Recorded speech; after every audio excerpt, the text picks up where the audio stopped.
I think most men want to be good dads and good partners, but where we all get tripped up is in the execution on what that looks like. Many men think that being a good dad or a good partner means bringing home money and being the fun guy and being there to support his partner by asking for a list of groceries or what she wants him to do that day.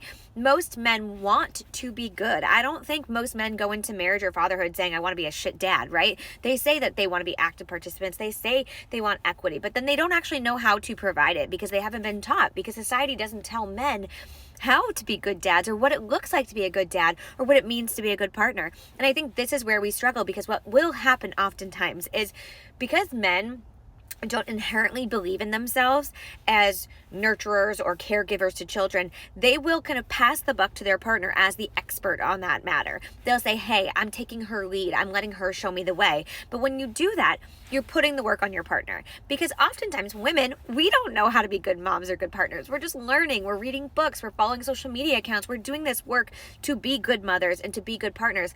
And there's this assumption that women just know how to do it, and they don't. And so the trouble we get into is that men want to be good.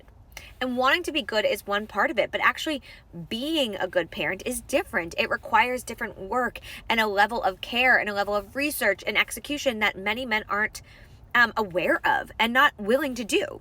And so I think most men want to be good dads. I think they want to be good partners. And then it comes down to, well, how do you do that? What does that look like? What does that mean?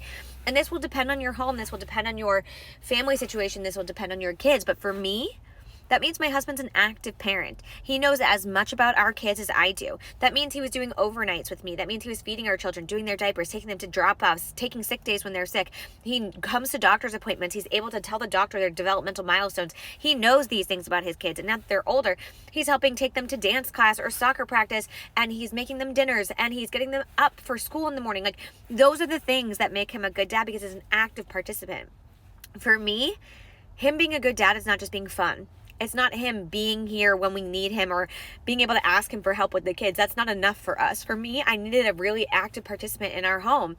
And that might look different for certain people, right? We are a dual income home. We both work really hard. We earn similar incomes. Like, I was not willing to bear the burden of being the primary parent. And so we had to have a lot of conversations around that. But I never once questioned whether or not my husband wanted to be an active parent or an equal partner. I don't think he ever thought he wasn't. The problem is men are socialized to believe that the bare minimum is being a good parent and an active parent, whereas women are told we have to go above and beyond for every single thing. We have this level of perfectionism we strive for, and it is very difficult to manage that when you become parents.